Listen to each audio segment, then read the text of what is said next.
Hi, good morning. It's Charity Olin with Fountain Mortgage, and we're out here at PlexPod in Lenexa for our Finishing Strong 10 Steps to Having Your Best Fourth Quarter Ever. It's a class for real estate agents, but we also have people from many different industries.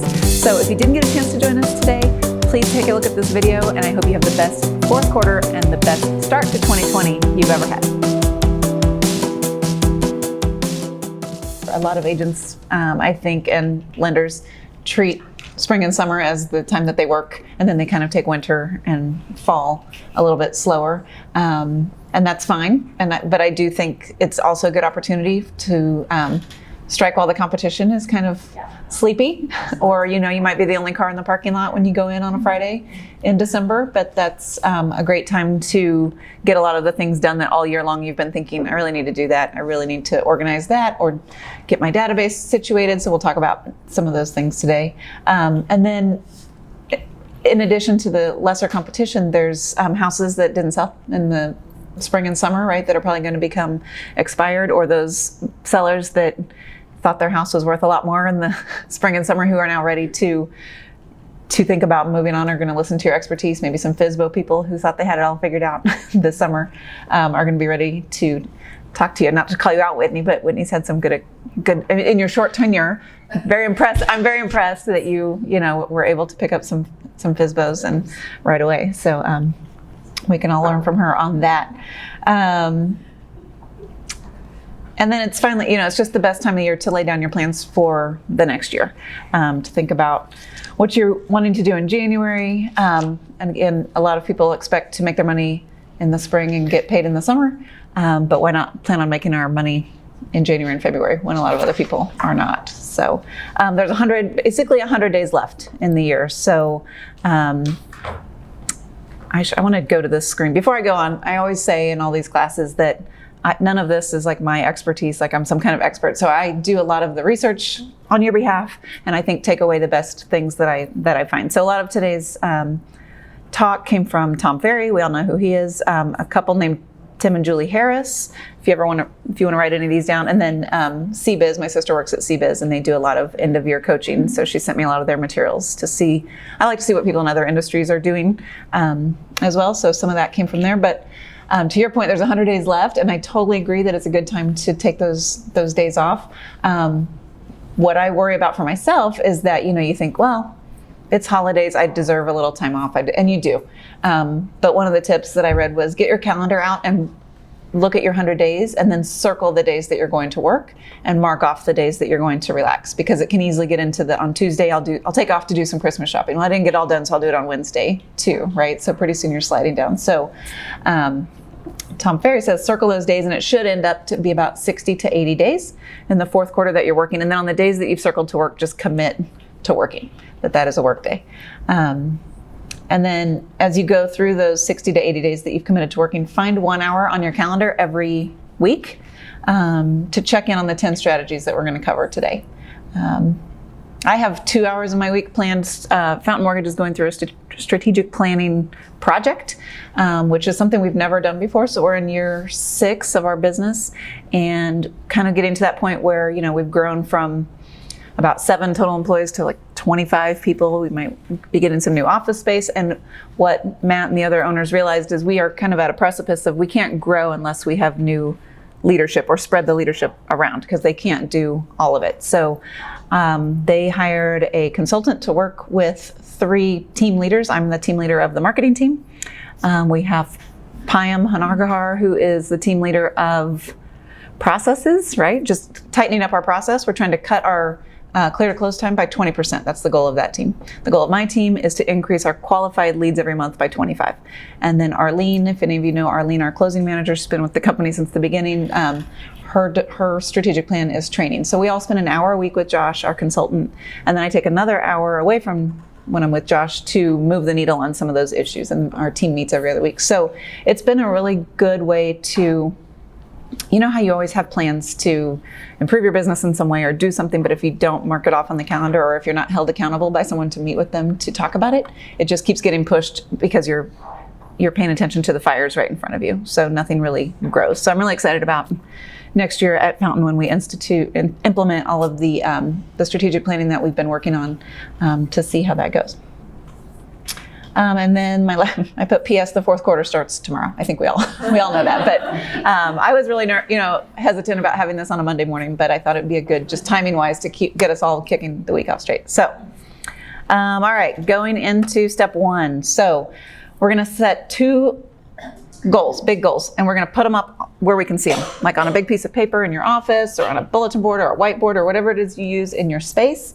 And the first one is going to be how you want to finish the year. So, and if this wasn't your best year ever, it's hard to just put lofty goals up there like, okay, I'm 60% to my goal and I'm going to make up the other 40% in the fourth quarter. That probably won't happen. So be realistic in how you want to finish the year.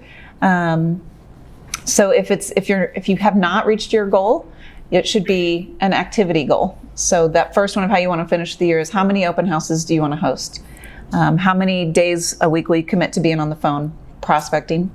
How many networking events or meetings will you go to? How many past clients will you call on or stop by their house with a gift? So your first goal to finish out the year, you can break it down how you like. I like to do weekly, monthly, and quarterly goals, X number of calls per day, X number of face-to-face meetings per week, this many thank you cards written, this many birthday gifts sent, pop-by gifts delivered to agent partners. In previous classes, we've put something up there that looks like that. So put that up on your first board. And then how many, how you want to finish the year as far as how many closed transactions, your transactions in the pipeline, your GCI. You want to make sure that you're very clear on what your goal is for the end of the year so that you're moving towards a target. Because in the years that I've just kind of worked away without a goal, again, it's easy to get caught up in that. You feel busy every day, but are you moving toward something? And then your other big goal, number 2, that you're going to put up there with the finish the year is how you want to start the year. So on January 1, how many pending transactions do I want to have? How many active listings do I want to have? How many buyers would be in my pipeline that don't want to sell don't want to buy during the holiday season, but will be ready to pounce in first quarter? How many people do you have pre-approved that are ready to go after the holidays? And then how many listing opportunities would I have? Maybe people you called over the holidays, but who didn't want to do it until January. So you've got everything lined up and straightened up for that. Tom Ferry set a good goal for that number. If you put all those together, active listings, pending transactions, buyers in your pipeline would be 10 to 15 that are ready to go on January 1st that you have in your pipeline. And then something else that I thought was really good was to double down on what's working. So look at your whole year and look at every single transaction you did so far in 2019 and find the top things that are working. Where did they come from? So every single buyer, every single listing, every listing appointment, even if you didn't get it, the activity that's producing results, where did that come from? Do that either in Excel or however you want to do it. And so if you find that you met, let's say 5 buyers at open houses, and maybe you did 3 open houses a month, could you commit to doing 2 a week? Here's Martha. Is she up there? Yeah, she's moving too. She wasn't moving yesterday. So holiday events, I have really mixed feelings. I know my Fountain Mortgage people know I have mixed feelings about events. I do think that they're a necessary part of our business, and if it's something you just hate, then I guess you've picked a really strange industry to be in because it's all about those relationships. But think about your fourth quarter and what you're going to do. Does anyone have a client event planned for fourth quarter? You do? Could you share what you're doing? Yeah, we'll have a pie party for Pie party? Thanksgiving. Yeah, that's great. And then we also do like a bottle exchange too. Oh, that's cool. I love the ideas of parties where they come to you, because when you book the space and do it somewhere else, and then you worry about people showing up or overpaying for something that doesn't happen. I think all of those kinds of ideas are great. So the whole idea of this is just creating that familiarity. I mean, it's not so much you're going to give someone a pie and they're going to list their house with you, but it's the branding, the top of mind, the relevancy and familiarity again that matters on that. So we're probably going to do it. Oh, I do have a big announcement today.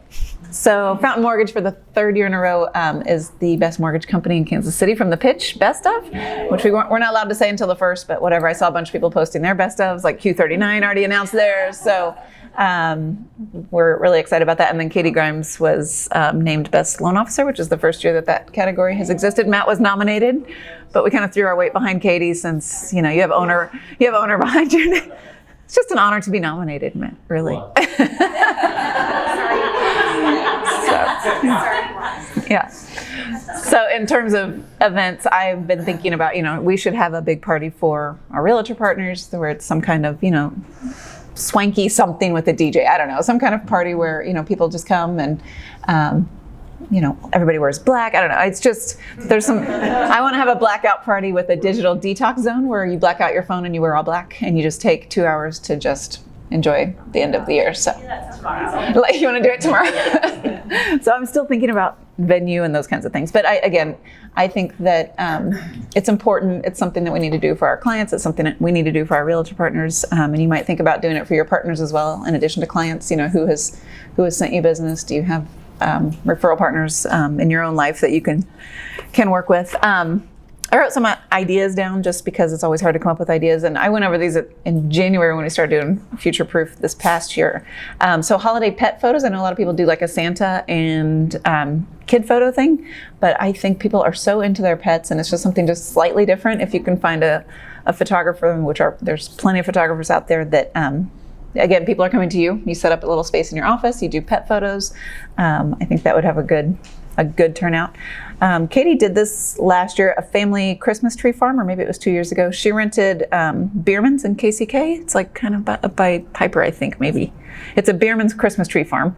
Okay, and she said it was around $500, but she had 2 photographers come, and then she just booked 15-minute slots for families, and our family did it, and I still have the pictures. They're great. She had some like hot cider there and just had people come by and get and they got to choose, I think it was 2 digital photos, and the photographer would send it to them and then they can print it how they like on their cards. I haven't done this, but I think it's a good idea. Gingerbread house decorating. It could also be a pop-by gift. So instead of having the event, maybe you drop off the gingerbread kits at your family's houses and then ask them to have their kids build it and then post it to social media and tag you and hashtag or whatever you want your tags to be, and then say that you're running a contest and you're going to randomly choose one of the posted photos for an AMC gift card or a gift card to, Crown Center or something like that. Pie party is on here. I said I think it's a little, by Christmas time people have done it, and I think Thanksgiving's a great time to do it. I actually do Thanksgiving cards too instead of holiday cards. Okay, that's a good idea, Thanksgiving cards. Yeah, because holiday cards, you just made me have a little blood pressure where I was like, oh gosh, I haven't ordered holiday cards this year. We need to do that. Rent out a movie theater. Standy's in Prairie Village is a great one, I think, because it's small enough and it's affordable and it's not that busy. So it's a good idea to rent out a movie theater, do some of those holiday movies.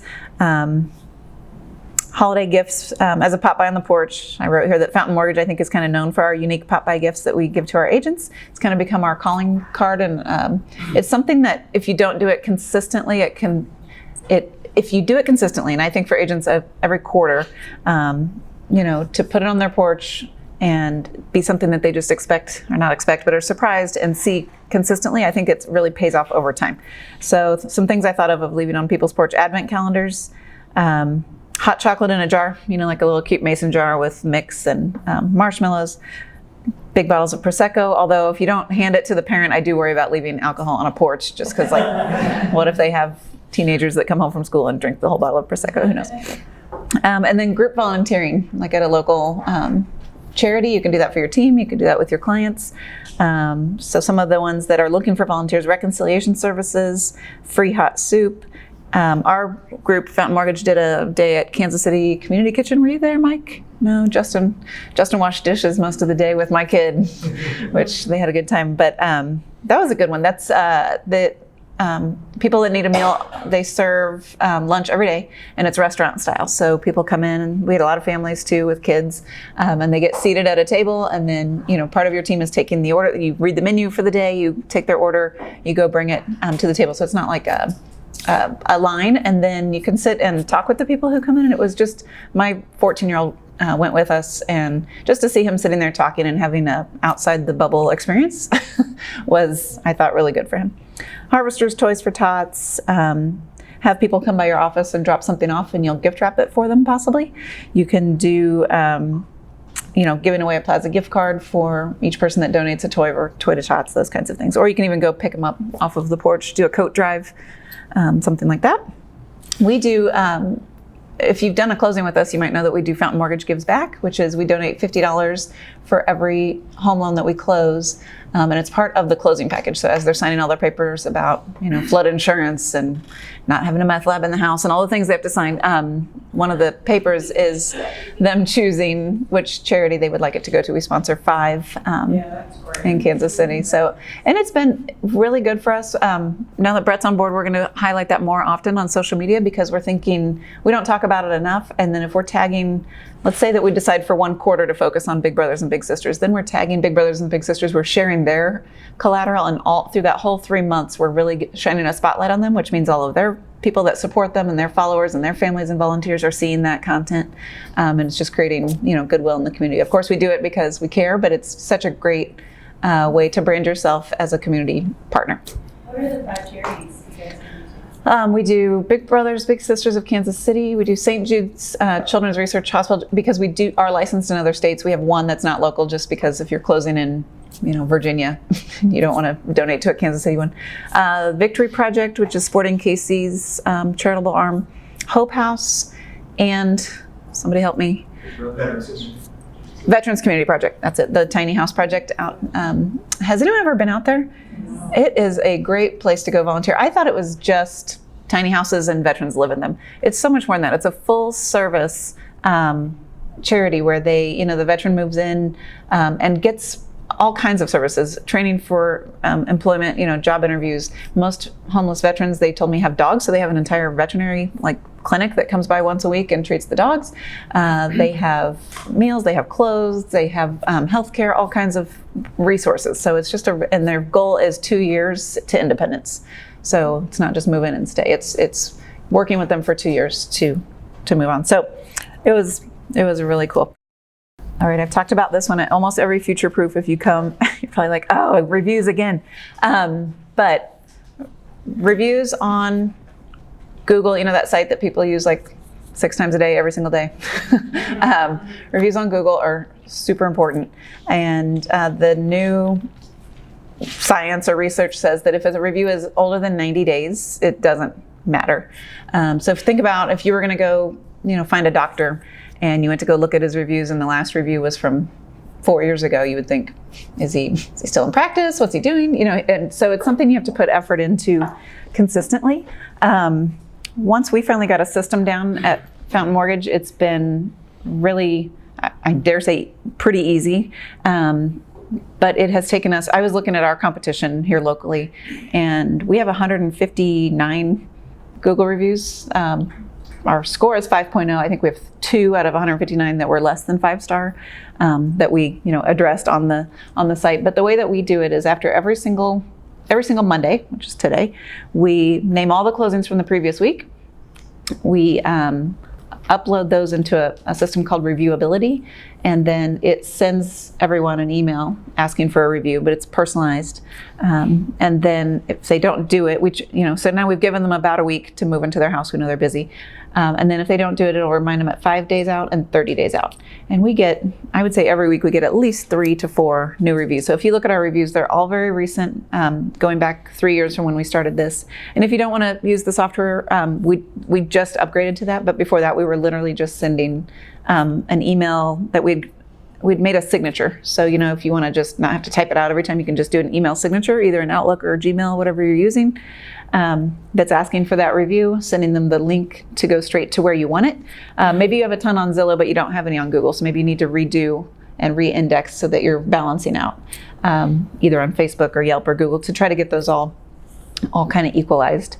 But it makes a big difference. I was going to say, I looked at our competition. I think the closest local lender to us has something like 19 reviews. And we've had so many clients say, most everyone shops their mortgage, much to our dismay, but they shop around. And then we've had several people say, it was your reviews that swayed me. So we're going to talk about social proof here in a second, but that's one of the biggest social proofs. 84% of people say that they trust a review as much as they would trust a friend's recommendation. So if you have that area really strong, I think the fourth quarter is the time to figure out how you're going to consistently solicit reviews and build up your online reputation. So I have a question for you, Charity. If you already have reviews, you can't upload those into Google. You No. have to like start with that reviewability. No, I mean, you don't have to start with that, but if you have a review, you mean like maybe they've emailed you or put it somewhere else? Yeah, we Is that have what you mean? like, and a lot of the real estate offices have where they automatically, what is that called? Real satisfied. Real So satisfied. we have a lot of like really great reviews. Yes. But I just didn't know if there's a way to put those on Google or you have to just start from scratch again. Google wants it to be, like I tried to review Fountain Mortgage once because I did use Fountain Mortgage before I worked there, but it wouldn't allow me to because it knew that I worked there. Organic. They want it to be real from a real email address. So I can look into that for you and let you know. I'll ask our social media partner that we have. And that reviewability software, do you know what that costs? I don't, but I can find that out for you too. Like most things, there's probably a free version of it or a free version of something similar, for a certain number of uses or a certain number of people.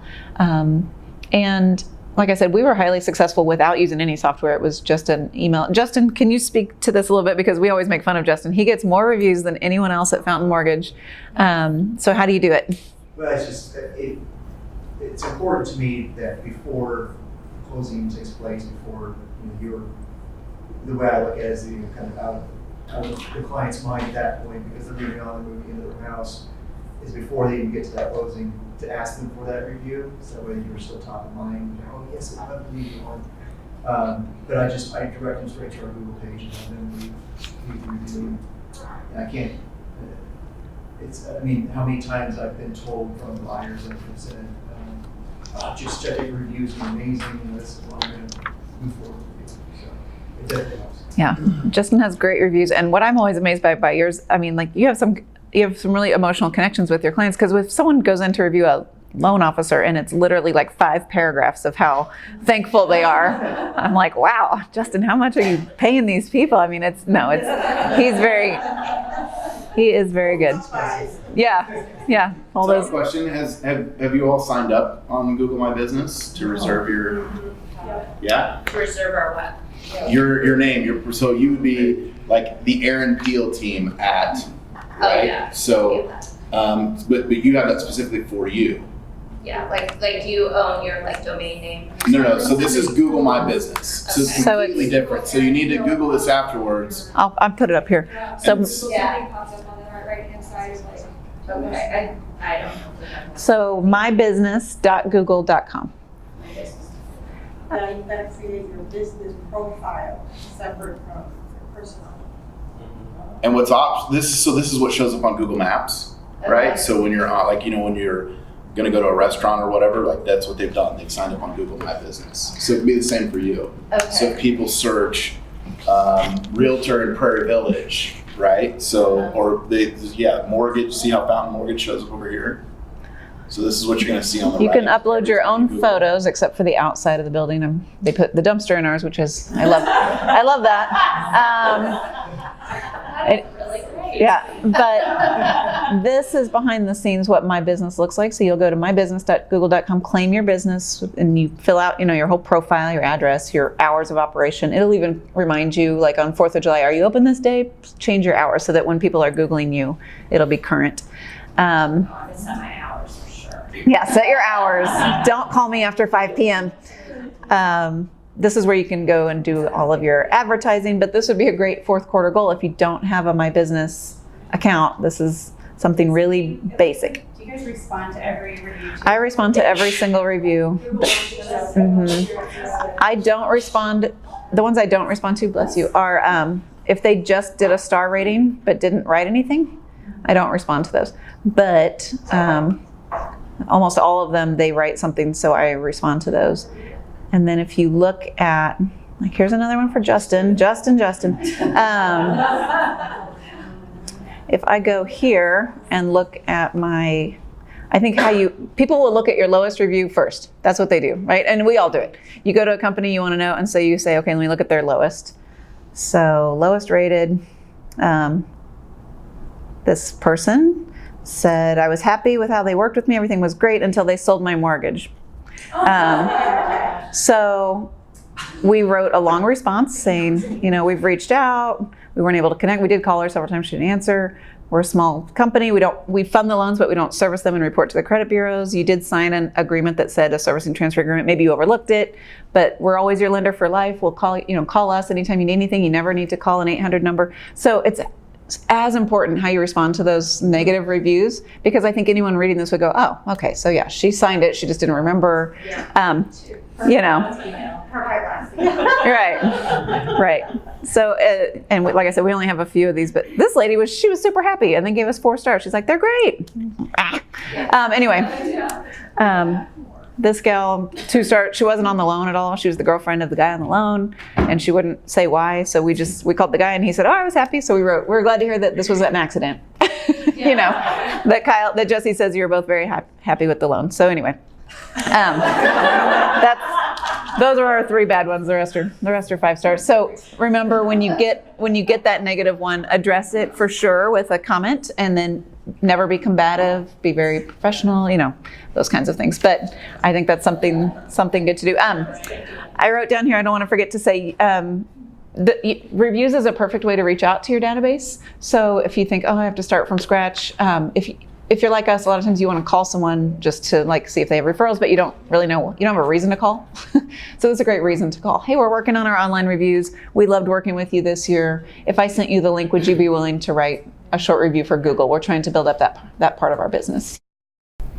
Okay, so the marketing audit, which sounds really awful and boring, which is why we do it in the 4th quarter, because we have time. So put a day on your calendar to do this. You're going to take your business card, your social channels, your brochures, your leave behinds, your website, flyers, listing presentation, everything that you put out into the universe as an agent or as a group. You want to look at all of those things and make sure that it's sending your message with conformity and clarity. So we did another class on this about honing your message, about becoming, if real estate and mortgage is starting to be seen as a commodity that anyone can do it, a push of a rocket mortgage button can do it, my cousin Sally can do it. You have to offer insight, not just service, right? So what do you bring that's different? So are you telling your story in a uniform way across all of your channels, all of your pieces, your everything, your business, from your business card to your Facebook Lives? Does it all gel together? And so that's what a marketing audit is. You want to spread everything out where you can see it and say, what is my client's experience if they were to see all of these things out in the universe? And then honestly, it's probably time to freshen up. It's a good time to freshen up your headshot. We've all met those agents that are like 90 and then you meet them or you see them online and they're like 40 and then you meet them and they're 90. So none of us are doing that, I'm sure. But it's probably, every 5 years or so, you should probably update your headshot. Most marketing things that I read say you should update your branding, your logo once every 7 to 9 years. And then this is just something as I was writing this, I thought, I don't know. My job is to reach out to agents all day long. And I can't tell you how many times I go to an agent's website, I click on contact me. And I think this is, especially when it's the broker site, like a Keller Williams site. And all it is a form. You can't get a phone number. You can't get an email address. You can't find them. And I just think that kills, we all want our email address and phone number to be easy, and nobody fills out a form. So if your contact me button on the way, or Google yourself, a lot of times someone is with Reese Nichols and they've been with them for 2 years, but it's still going to a Keller Williams site where they were before that. It's just make sure that you are reachable. People won't go that, I'll go the extra step. I will hunt you down and call you. But a person that you want to talk to, a client, a buyer, a potential lister, is not going to do that. They're going to see the contact us form with the fields and think that's going to go into email black hole, and they're just not going to fill it out. If you are popping up in other companies, you just call them and tell them they need to take you off of that.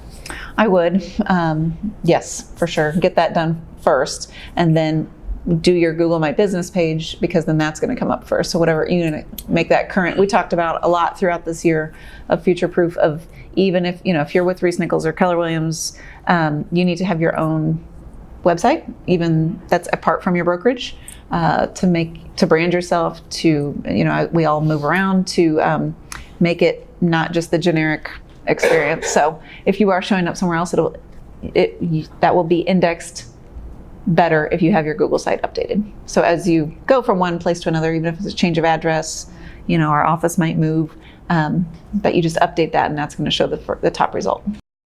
So what is social proof? I have a link and I can send this to you guys, but you've seen all these things. You've probably all done some of these things where, I don't know if you can see it on the right, but these are 3 different marketing pieces showing what it is that you've done.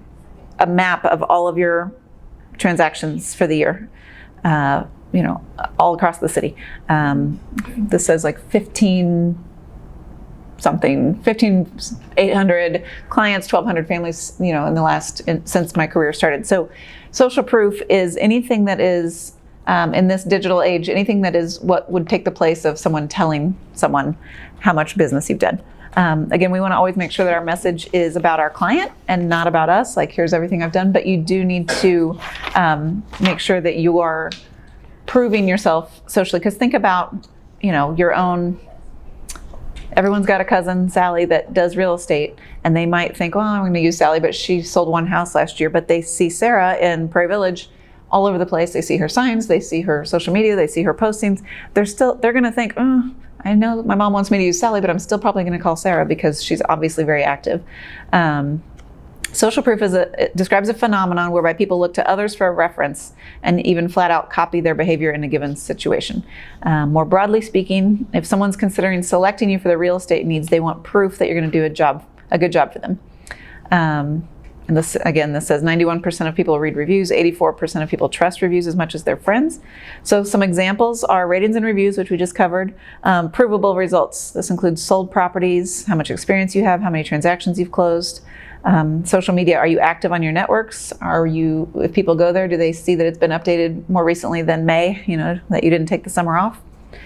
And then another example is hyper-local and authority type content, including blogs, market updates, hyper-local area pages, interviews, podcasts, anything that demonstrates that you're the expert in your field. So Tom Ferry gave 3 ways to do this. Create a map of all the transactions, which we just talked about. Put a thumbnail of all the properties, and he says the best way is if you can do a photo of the families that you helped. You have to get their permission, and maybe that's too much work for you, but if you have that, we helped 27 families this year, find their new homes, which people identify with people's faces more than they do with pictures of houses, but either is good. And if you say, well, I only did 8 this year, how's that going to look? Just make the pictures bigger. I like the pieces work. Honestly, the pieces work. So he says, where are you going to use this? So in mid-January, you want to have this ready to go. So you want to put it in an email to everyone you helped in 2019 as a big thank you to all the families. And then mail it to everyone in your database, even if they didn't work with you last year. Let them know what you did do in 2019. Put it on all your social channels, make an ad out of it, put it on your website, and then send it to your geographic farm. I will say my database is not perfect. It's not even close to perfect. Does anyone feel like their database is really strong and they want to teach this section? Every time if I meet individually with an agent and I say, how can I help you? They get, oh, my database is just a mess. I can't even get you what you're saying you can help me with. Because I will say, let's market to your clients in this way or that way. And they'll say, I don't even have that organized anywhere. It's something, almost everyone says, that's something I need to do. I need to do that. So could we all, myself included, commit to 20 minutes a day of organizing our database, taking 20 minutes away from our scroll at night or whatever, and organize our database, because it's something we have to do. It's critical to our business. It's not an option. It needs to be working for you. So I found something that was 7 easy steps to getting this done. So I thought I'd share this with you. So commit to 20 minutes a day for 4 weeks and just get it done. Doesn't matter if you have 5,000 or 50, it says, just scrub it clean. So here's step number 1. What is your database right now? It might be a real estate CRM program. Do your brokerages offer like database help or CRM help? Some of them do. It might be just in your phone. It might be in your Google contacts, or it might be an Excel spreadsheet. So think about, before you get started, whatever you have, is it working for you? And if you don't use it because you don't like how it works, then just change it. Pick something else that does work for you. So that's step number 1. Think about what you have and if it works. And make it something that's easy for you to manage moving forward. So step number 2, do you have any method to your database currently? He says if it's not, that's okay. We're going to create that method right now. Just look at your database and determine if you have that method, and did you start one and then didn't follow through? So find out what's your method of keeping someone in there. Or is it every day at the end of the day, I'm going to add everyone that I met? Is it taking your old one and putting it into a new form that works for you? Then find out who's in it. Is it all your leads? Is it just past clients? Is it vendors, family, friends? He says you need to start separating them and creating groups. So first thing you want to do is create a group for each of these types of people. So we have, like for our referrals, we have 7 types of referral partners. We have realtors, and we have professional referrals that are other people like insurance agents, accountants, attorneys, that kind of thing. We have repeat client. They've done a loan with us before. We have a client referral, so they've done a loan with us before and they referred a friend. We have advertising and PR, and then we have, help me out here, Baker, you're on my team, marketing team, lead buckets. Oh, Anyway, there's 7 of them. yeah. Direct, like your plumbers, you have a plumber working at your house and he says, I want to buy a house. And then you do a loan for him. So that'd be something direct. So think about your groups and where your business comes from, and if you want to classify them in the best way for you. So is it all just past clients are in one group? Is it leads are in one group? Could it be different types of past clients or where they came from? And you want to start thinking about, as you're contacting this database going forward, what's the best way to separate those out? What are you going to call each group? Step number 4. What are you going to call each group, and what are the qualifications to be in that group? Number 5, this is where you'll spend most of your time, depending on the size of your database. Start sorting the people into the group. Then once you have them all separated into the groups, go through each person and decide what information you need on all of your contacts. So obviously first and last name, their correct current address, email address, phone number, birthdays, important anniversaries, and anything else you think you want to include. So how many pets, kids, likes, dislikes. Of all the things that I'm talking about today, this is the one I really need to work on. An accountability partner, I think, is a great idea. Like I said, I'm working with Josh this year, and it has changed my production greatly. Even though we're talking about company goals, it's just changed my own personal goals. So look for someone outside your industry. I think is, when you're with someone or an accountability partner that does what you do, it can start to feel competitive, or maybe they take off or you take off and you feel bad and you don't want to meet with them because you've got 17 listings right now and they have 1. So think about a professional person that that's just in a slightly different industry, someone you respect, someone that can be brutally honest with you and that you can be brutally honest with back. And then before you get into this agreement for 2020, be really clear about your expectations. How many times are we going to talk per month? Are we going to meet face to face? What types of things are you looking for from me to give you? And what am I looking for from you to give me? And then agree on consequences of, if we don't do the things we agree to do, what are the consequences? Yeah, I mean, maybe it's a friendly, a $500 bet by, if I don't do whatever it is you want to really do this year, by June, let's say we're gonna set quarterly goals or every 6 months. So by June, if I haven't followed through on these things, I owe you $500. I mean, that would keep me pretty accountable. I don't want to pay someone $500. Whatever it is you need to motivate yourself, I think an accountability partner can be really great. Okay, and then get organized. These offices just made me happy, so I put some pictures in there. You can tell this is my style of what I want to look like. Have you ever just not felt that productive and then you totally clean out your space, or you go work somewhere that you think is beautiful and it's completely different? That needs to be number 1 for me. For you? Because those look good. Yeah. If everything is, because when you're real busy, you start creating piles. Yes. Maybe they're organized piles, but they're still piles. And every now and then, I feel like I have to clean it all and get rid of and all that, because otherwise I can't focus. I agree. On Fridays, most weeks, I try to get all the boxes out of my office that have random things in them and get rid of my piles. I have found, so my house has a room right when you walk in the front door that nobody uses, so it's always clean. And I work so great there because there's just nothing in it except for the furniture. And it's got good lighting. And I have just found, find whatever, if you don't want to clean out your office, create a space or find a space that you know that you can be really productive in. Do a total purge of if it's something you're going to use in your space, make it something that you love, make it something where like you said, your goals are there that you can see and be visual. I liked this idea, get a living plant in your space and give it a name like My Client Experience or My Money Tree. And therefore, as you're caring for that plant and that space, it's a symbol of what you're caring for in your business. But then if you kill that plant. If you kill the plant, I have killed my client experience. Call it commission tree. Yeah. Yeah. I'm a big believer. I floated this theory recently to someone. I believe that what the inside of your car looks like is what the inside of your brain looks like. That's just my own personal feeling. I used to my husband and I owned a rental house, and I should have taken this as a sign, but the gal came to drop off her deposit money for our house, and her car was, it was terrifying the way it looked on the inside. And that's exactly what our house looked like at the end of the year when she moved out. I went to a training one, it was about rental property, investment, Mm-hmm. And they made that suggestion, if you have rentals and you're interviewing people, meet them at their car. Yes, yes. Their car is the Absolutely. best. That's how they're gonna be. And even my car, it's when your kids leave stuff in the back seat, or you've got stuff and it's in there, and you know it's because it's been a week where you're stressed or you're frazzled, and then when you finally clean out your whole car and vacuum it and wash it, and it just seems to even drive smoother. Everything seems better. So I think if you can do that in your workspace for Q4, it's gonna start you out great.